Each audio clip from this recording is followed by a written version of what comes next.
Hi, everyone, and thank you so much for joining us for another episode of Coding with Christine Hall.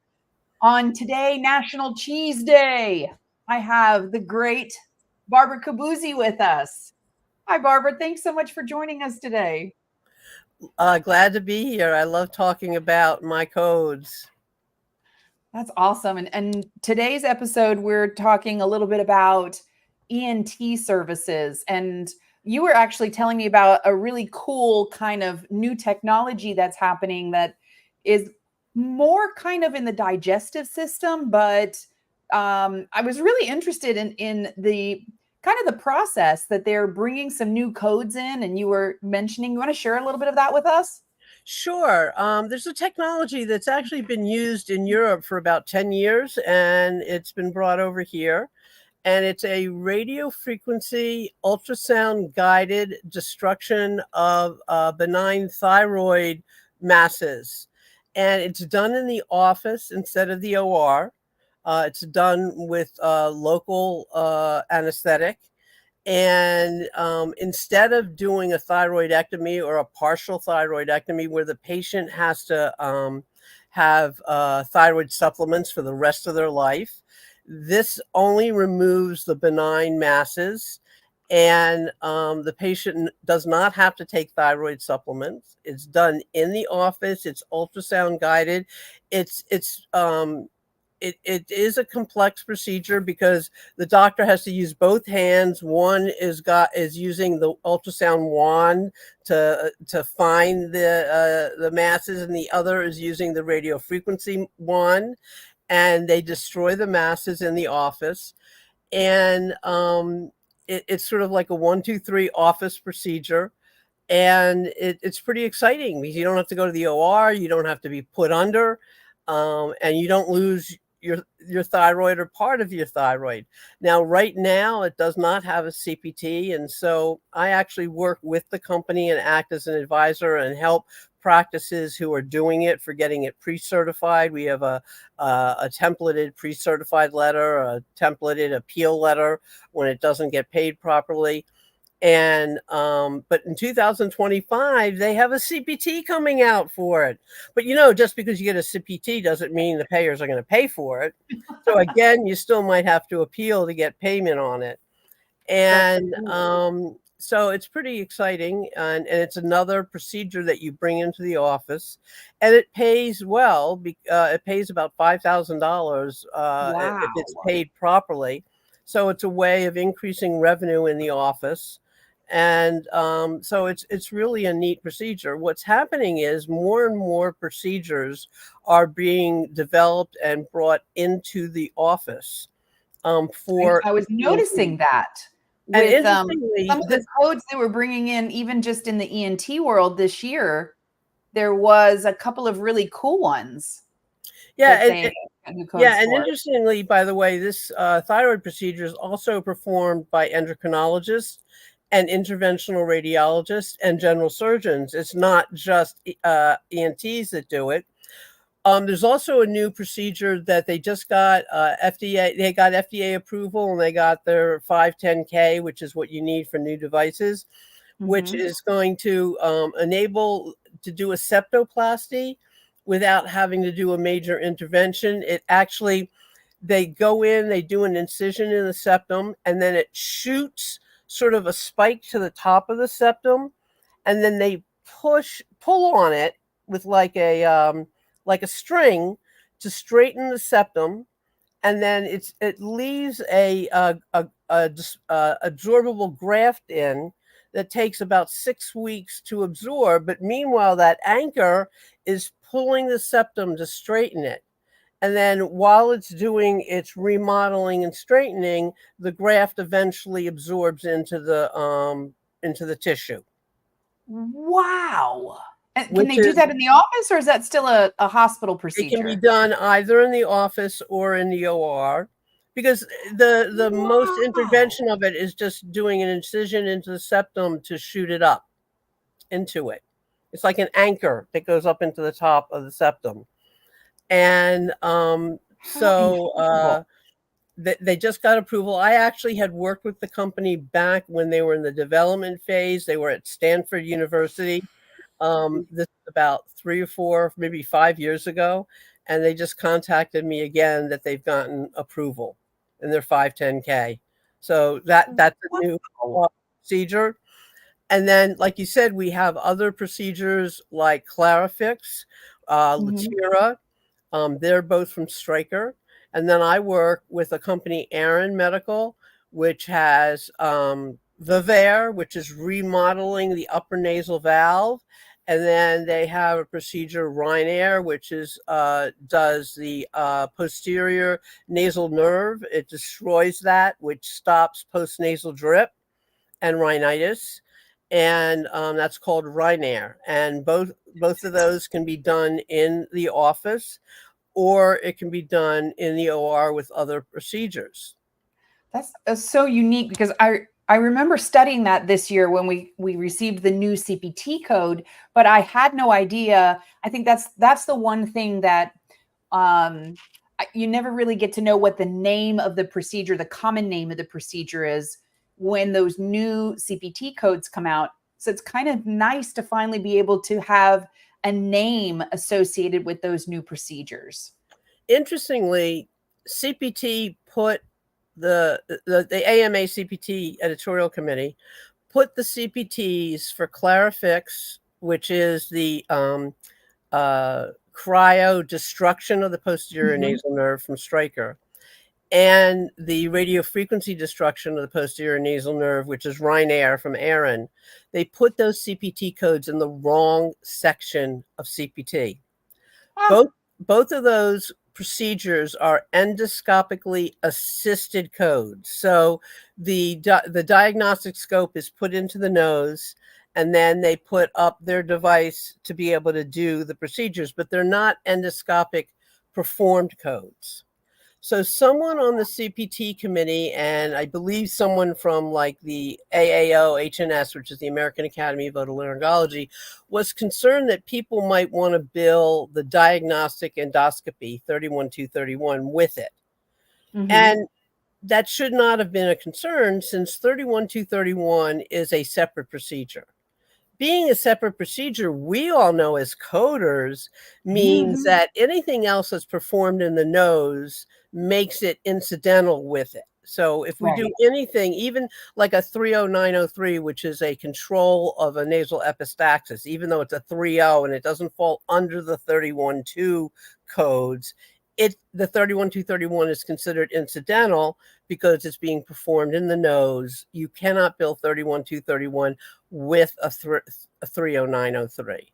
So they shouldn't have worried that people would want to bill 31231 with any of the nasal codes. But Mm. because they wanted to make sure that everyone knew that 31231 could not be billed with it, they decided to put these two codes under the 312 codes, that it would be a subcode of the 31231. So they made them 31242 and 31243, Mm. making it so they would know that 31231 is in the same family. But it's not in the same family because it's not an endoscopically performed code. So they are placed incorrectly in CPT. And besides the fact that it drives a coder wrong, it drives me crazy on it, okay, it also makes a difference in payment, Right. because a couple of years ago, they implemented the multiple endoscopy rule like you have in Right. GI Mhm. and nasal endoscopies.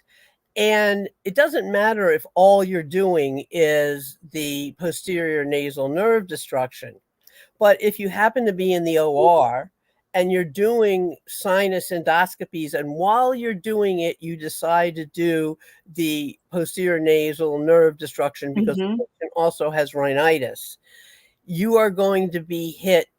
And you happen to also do either a turbinate destruction or turbinate resection, or you're Mhm. doing a septoplasty, which are the open codes, the 30 802 or 30140 or 30520, you will be hit twice with a multiple endoscopy reduction and a multiple surgery reduction when you do a 31242 or a 31243. Because when you do multiple endoscopy codes, if you do something outside the family, you also get a multiple surgery reduction. Yeah. So It's funny, Barbara, I just started presenting a presentation called The Anatomy of the CPT Code. And we go into all of those different status indicators for the codes that show those multiple surgery reductions or bilateral reductions or things that people maybe don't understand that's already built into the structure of how that code gets paid. So it's interesting that you're talking about the multiple endoscopy reductions there, because that's part of the anatomy of the code. That's the indicator that's been built into that specific code. Yeah, and multiple endoscopies are difficult because they get hit twice if you're doing a non-endoscopy or if there's a separate family endoscopy also being done. And they were designed for GI, and the application in ENT is a little difficult. For example, GI doesn't have bilateral codes. And GI has very specific different families, like you've got esophagoscopies and colonoscopies. Yeah, you don't want to mix those up. Yeah, whereas ENT, you really don't have different families. You have nasal, and then you have open nasal, which is like the septoplasty and the nasal endoscopy. So the way they're getting applied is difficult. And the base code in ENT is a code that cannot be billed bilaterally, because the base code is that diagnostic nasal endoscopy, which is unilateral or bilateral. So you'll have some payers who try to take that value and multiply it times 150% to subtract it, which can't be done because that code doesn't exist as a bilateral. Right. So just in the description of it. Yes. So it's a very complicated process in ENT when they created that multiple endoscopy, taking it from GI and thinking that it just easily transfers over into ENT, and it doesn't. So Barbara, let me ask you a question. So you had mentioned before that there are certain things that the AMA, I don't want to say that they misappropriated, but how does that get fixed? So, as we're talking about the codes being in the wrong location, how does that get fixed, or does it get fixed? Well, I've been talking to Aaron, which is, the company that I do some consulting for. And I think what they're going to do is go to one of their champion physicians who are active with the AAO and see if they can go through the AAO, the Specialty Society, to the AMA and say, hey guys, do you realize we've put this in the wrong place and we think it should be moved? I just want to remind our listeners that the AMA, the American Medical Association, they help us with the codes and the description of the codes. However, a lot of times that's coming from a clinical perspective. So there isn't always a direct path between reimbursement, payer indications, or medical necessity. And like Barbara's explaining to us, sometimes because they're more of that clinical side, they see things from that perspective, they don't really understand how it affects from a coding perspective. Very different. So that's why I was saying. And coders don't have representation on the CPT editorial committee. Only the specialty societies do. So we have to get the specialty societies to go to the AMA for corrections or requests. And then again, really to get to the specialty societies, we have to go to a physician who's a member of the specialty society. Now, I'm a member. Believe it or not, you can become a member of a specialty society, but I'm not a full member. I'm an associate member because I'm not a physician. but I am a member, and to become a member, I had to get sponsored by two doctor members. But I am a member of the specialty society, but they don't listen to me as much as they will listen to a physician. Right. So it It's good to helps. have that champion. Yeah, so it helps to have physicians try to make the case to the specialty society. And, the specialty society has one or two doctors who actually sit on the AMA CPT committee. And those are the doctors we need to ultimately get to make our case. Absolutely. It's a convoluted path. It's funny. And a narrow path. I'm working with a county organization in California, and the laws in California regarding how they bill for county services just recently changed. And unfortunately, they did not have any coders involved in that major change. And so what happened was that the legislation that came down didn't understand the processes of coding and ultimately stopped reimbursement since July of last year.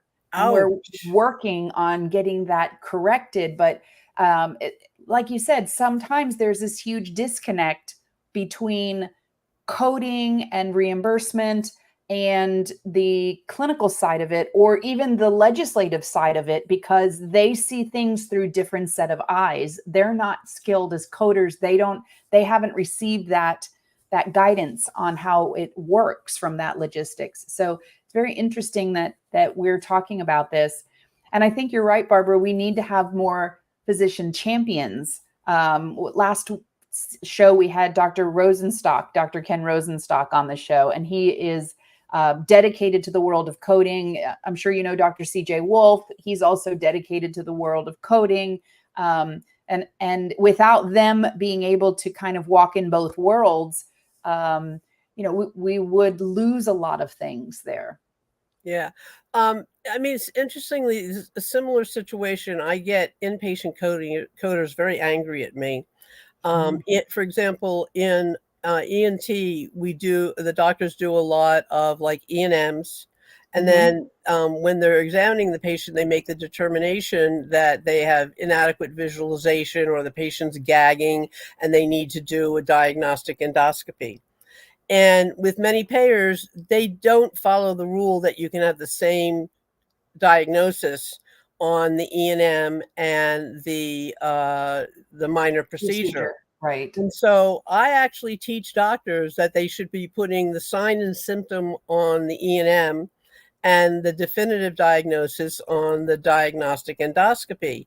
And inpatient coders go crazy because the rules in ICD-10 say when you have a definitive diagnosis, you do not do the sign and symptom. And I know that's the rule, but we work in a payer world. And if the payer is not going to pay it, you have to get paid. And maybe the hospital doesn't have to get paid, but my physicians do. And so, the patient comes in with headaches. I'm going to put headaches on the E&M. And then I'm going to put nasal congestion or whatever it may be that I find causing the headaches. It's not going to be nasal congestion. It's going to be polyps or whatever that I'm going to find in the scope on the endoscopy, or sinusitis on the endoscopy. And I'm breaking a rule. But I have to break that rule because I need to get the doctors paid. And that's the real world, unfortunately. And I actually wrote an article for Healthcare Business Monthly on that. And man, did I get nasty emails and comments on it from inpatient coders because they just don't understand that this is the real world.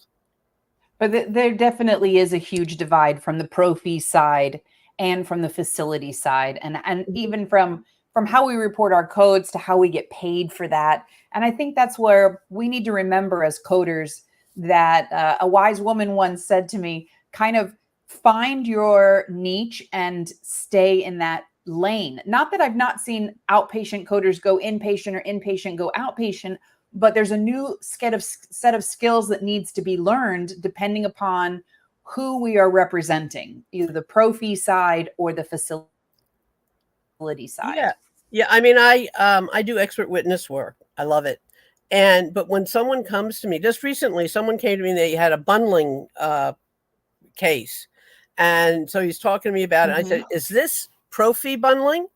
And he goes, oh, I have to go back to the client and find out. And so I waited and he got back to me. He goes, no, this is bundling in an inpatient environment. I go, I'm sorry, I can give you some inpatient people, but Yep. that's not my lane. That's not what I do. And whenever I get an inpatient case, I refer it out because Yeah, me that's too. not what I do.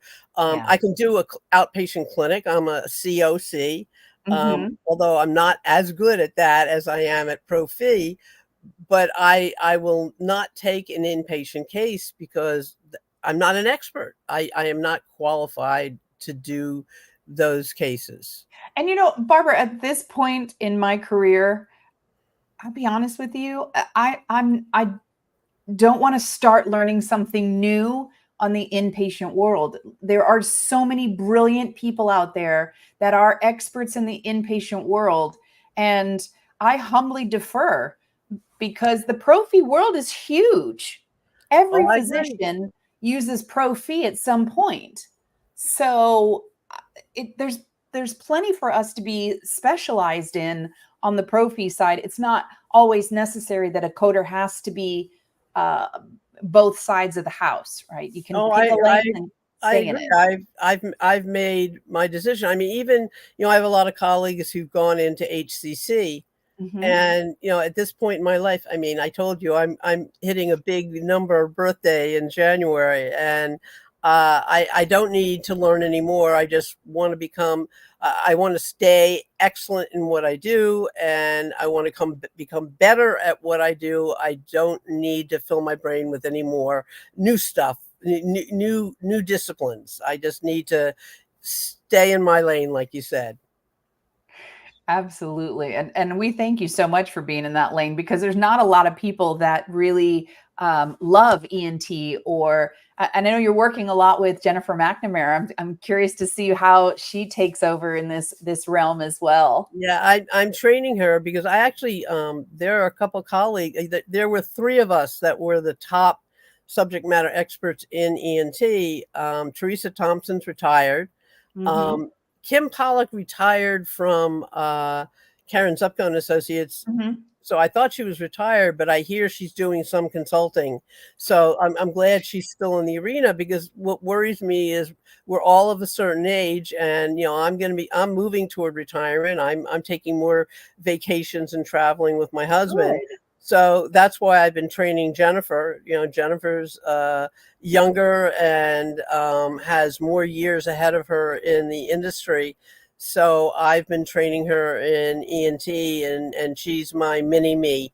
So that eventually I can cut back to 10 hours a week and be there to advise her, but she will be the otolaryngology person.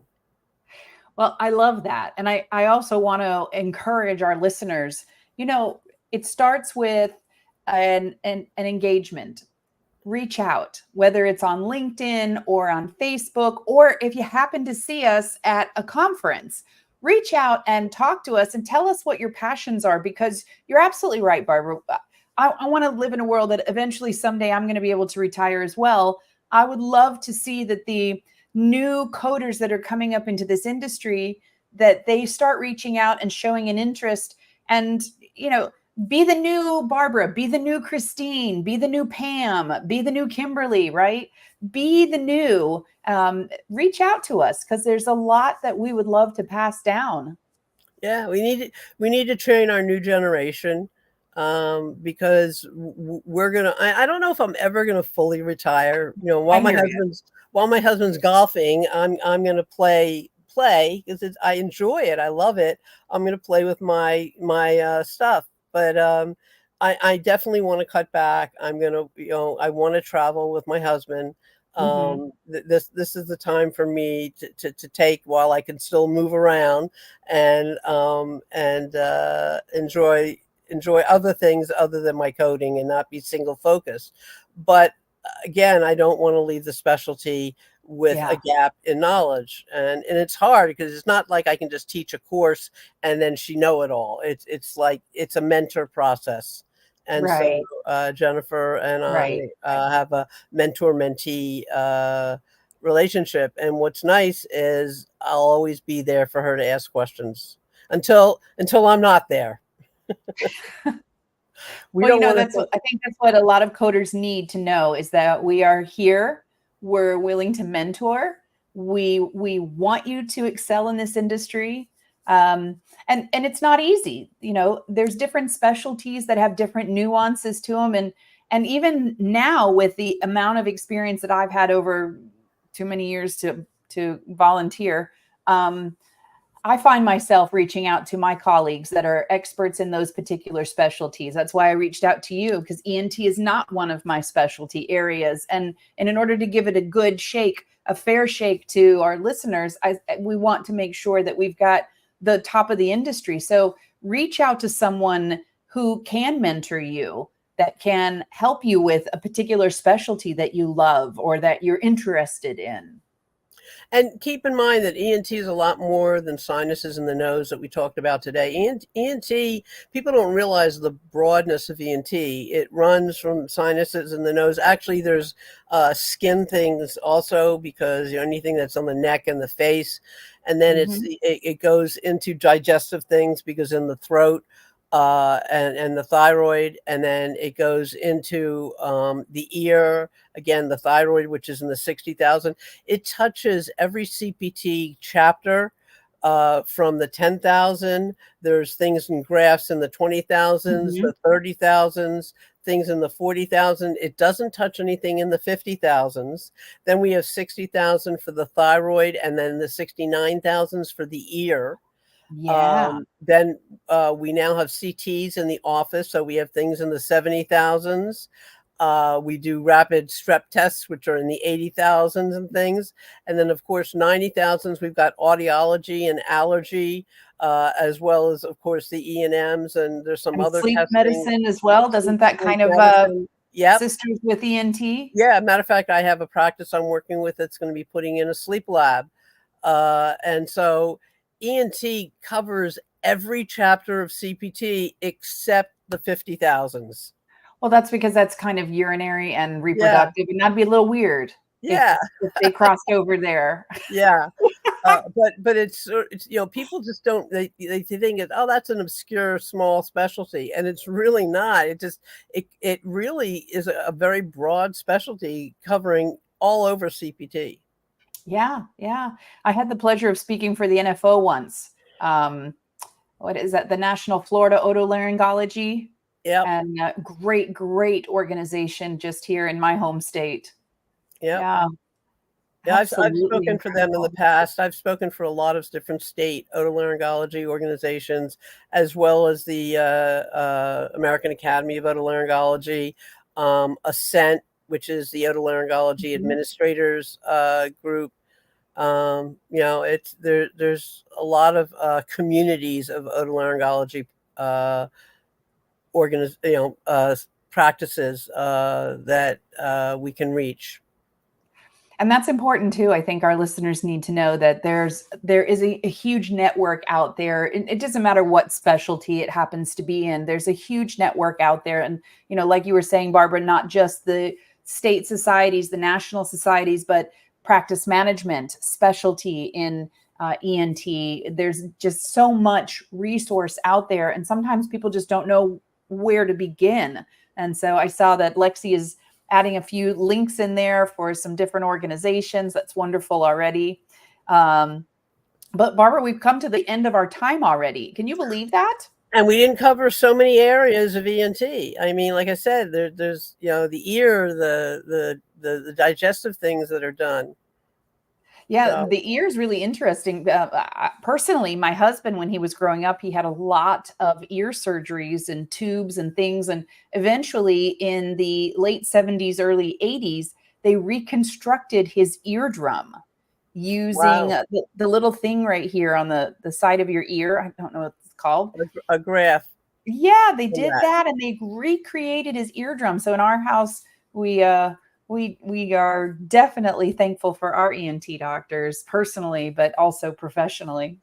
Hey, I'm a hearing aid user, and the technology advancements in hearing aids are just amazing. And if you do need a hearing device, please consider going to an audiologist at your ENT and getting a real hearing device. I know they're expensive, but the ones that are sold on the internet and by mail, they're just amplifiers. They're really not hearing devices. And the hearing devices that your ENT's audiology department has Mhm.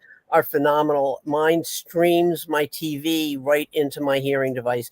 No way. Besides my phone streaming right into it, and my music from my phone streaming, my TV sound streams right into my hearing aid, which is great because when my husband goes to sleep, we turn the TV sound off and it streams right into my hearing aid.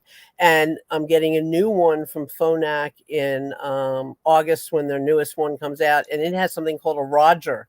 And the Roger is a portable device. And for example, let's say I'm at a APC conference, I can put the Roger on the podium where the speaker is, and it'll stream what the speaker is saying right into my hearing aid. If I'm traveling, I could put it by the TV in the hotel room, and it'll stream that TV from the speaker into my hearing aid. That's Um, incredible. yes, the options and what it's going to be doing is the technologies that are offered by the hearing aids are great. If you fall, just like the Apple Watch or whatever, if you fall and you're wearing the hearing aids, it'll alert your loved ones. That is incredible, Barbara. Yeah. I had no idea. I did know that my doctor told me when I was very young, don't go putting things in your ear that the doctor didn't tell you to. So I agree with you, the audiologist, but that's a whole nother area that works with ENT hand in hand is the audiologist. And as I get older, they're becoming part of my usual annual routine. Yeah, It's going and then they also have allergy departments. Yes, absolutely. And that's really important as well because we can treat a lot of allergies. Yes. Yeah, awesome. Well, Barbara, thank you so much. Thank you so much for coming on with us today. I My really pleasure. appreciate it. And Lexi's already scrolled your information on the bottom. So if anybody needs to reach out to Barbara and you need information, please feel free to do so. And we'll all see you in 2 weeks. Have a good start of summer, everybody. Thanks for watching.